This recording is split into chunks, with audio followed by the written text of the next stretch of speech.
Ever found yourself pondering the deeper meaning behind Hamlet's famous soliloquy? Well, you're not alone. Today, we embark on an enlightening journey through the twisted alleys of William Shakespeare's Hamlet. Our mission: to offer a concise yet comprehensive understanding of this timeless play. We'll be unraveling its complex characters, intricate plot twists, and profound themes that continue to resonate centuries later. So buckle up as we delve into the tumultuous world of Hamlet. Picture this: a kingdom in Denmark where our story unfolds. This is the backdrop of the tragic tale of Hamlet, penned by none other than the legendary bard William Shakespeare. The setting is primarily the royal castle in Elsinore, a place teeming with intrigue and power struggles. It's a stony fortress, a symbol of the kingdom's might, but it also houses secrets and lies, a perfect stage for our characters to play out their roles. Our protagonist is Hamlet, the Prince of Denmark, a young man of great intellect and profound melancholy. He's a scholar, a philosopher, and a would-be king, wrestling with life's most profound questions. Hamlet is a character of contrasts, torn between action and inaction, filled with rage and desolation. Next is King Claudius, Hamlet's uncle, who ascends to the throne by marrying Queen Gertrude, Hamlet's mother, soon after the mysterious death of Hamlet's father. Claudius is the embodiment of political cunning and ruthless ambition. He's a man who knows how to play the game of thrones. Queen Gertrude, Hamlet's mother, and the Queen of Denmark, is a complex character. She's caught between her affection for her son and her new husband. Her actions and motivations are subtly layered, adding depth to the unfolding drama. Ophelia is a young noblewoman of Denmark, daughter to Polonius, and Hamlet's love interest. She's a character of innocence and obedience, tragically caught up in the machinations of the court. Her story is one of love, loss, and madness. Last but not least, we have Polonius, the Lord Chamberlain of Claudius's court. A verbose and nosy character, Polonius is ever ready with advice, often comedic, adding flavor to the heavy drama. These characters are intertwined in a web of relationships, each playing their part in the grand narrative. There's love, there's betrayal, there's ambition, and there's revenge. Each character, with their unique traits and motivations, contributes to the tragic momentum of the play. With these characters in mind, we venture into the labyrinth of deceit and revenge that is Hamlet. A spectre haunts the cold, dark nights of Denmark, a ghost with a tale to tell. The eerie silence of the night is broken by the apparition of the late King Hamlet, his ethereal presence sending shivers down the spine.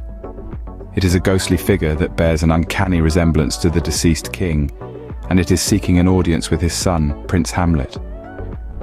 Emerging from the shadows, the spectre reveals a shocking secret. The late king wasn't a victim of a simple serpent's sting, but rather he was betrayed, poisoned by his own brother Claudius, who now sits on the throne. This revelation shatters the prince's world. His father was not just dead, he was murdered, and the murderer was his own uncle, who had swiftly married his grieving mother, Queen Gertrude. This horrifying truth shakes Hamlet to his core. His heart fills with a burning desire for vengeance. He swears an oath to his father's ghost, promising to avenge his wrongful death. "O cursed spite, that ever I was born to set it right," he cries out into the night, his voice echoing his determination. Haunted by the ghost's revelation, Hamlet is changed. His world has been turned upside down, his beliefs shattered. His path, however, is now clear. He must bring his father's killer to justice, no matter the cost. A promise of revenge sets the stage for a tragic tale. Is it real, or is it feigned? The line blurs as we explore Hamlet's descent into madness. As the story unfolds, we are confronted with the question of Hamlet's sanity. Is his madness genuine, or is it an elaborate ruse to mask his intentions of revenge?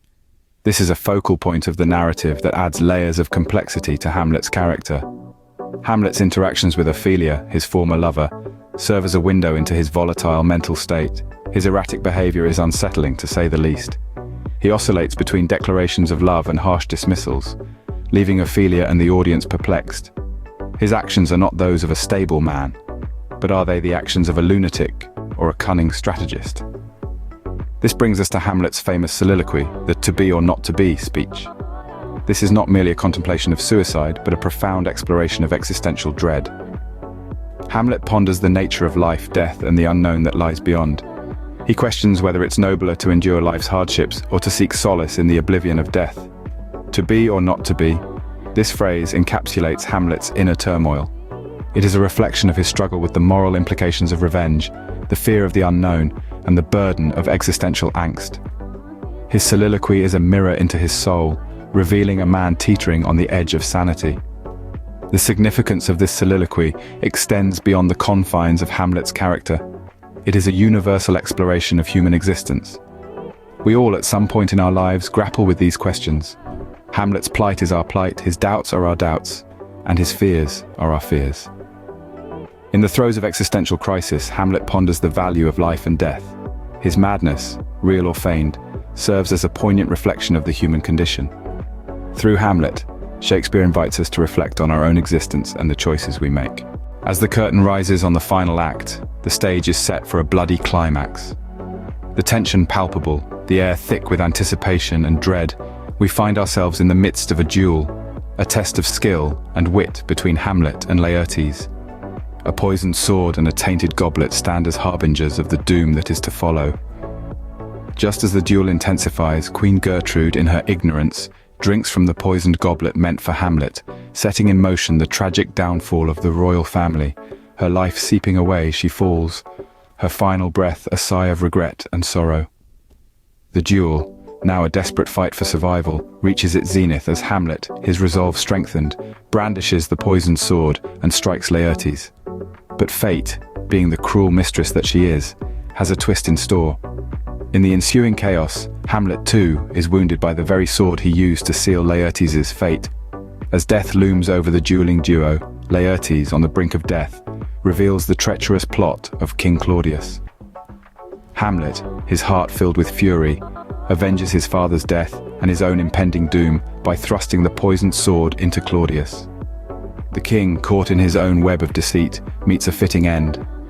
Then comes the moment that silences the world. Hamlet, the Prince of Denmark, the troubled soul who questioned the very essence of life and death, breathes his last.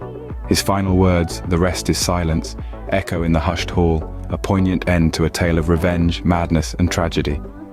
But as they say, when one story ends, another begins. And so the kingdom of Denmark, ravaged by death and deceit, finds its new ruler in the Norwegian prince, Fortinbras. With a heavy heart, he assumes the throne, vowing to rule with justice and integrity. In a tragic cascade of events, the kingdom of Denmark is left in the hands of Fortinbras. Let's revisit the haunted halls of Hamlet's Denmark. We began our journey in the cold, eerie night of Denmark's royal castle, where the ghost of King Hamlet made its first chilling appearance. This spectral visitation set the stage for a tale of revenge, spiraling madness, and the weighty question of mortality that underpins Shakespeare's masterpiece. The ghost, seeking justice for his untimely death, spurred his son, Prince Hamlet, on a path of vengeance against his own uncle, the usurper King Claudius. The plot thickened as Hamlet began to feign madness, a strategy to veil his intentions. But as the story unfolded, we questioned whether this madness was all an act.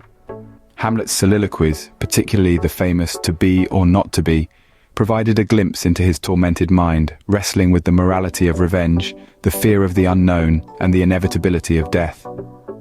Remember Ophelia, the innocent maiden caught in the crossfire of royal machinations? Her descent into genuine madness and untimely death underscored the tragic cost of the court's power struggles and Hamlet's quest for revenge. Then we witnessed the climactic duel between Hamlet and Laertes, orchestrated by the cunning King Claudius. The tragic conclusion, where almost all the main characters meet their end, was a potent reminder of the destructive power of revenge and deceit. Hamlet's own demise, even as he achieved his revenge, left us contemplating the futility of vengeance and the transient nature of life. Throughout this tale, Shakespeare masterfully wove themes of madness, revenge, and mortality, raising questions that continue to resonate with us. Hamlet's story is not merely a tale of a prince seeking vengeance, it's a profound exploration of the human condition, our fears, our desires, and our inevitable end. And so, we find that even in death, Hamlet's story continues to live on, a testament to Shakespeare's timeless tale of revenge and regret.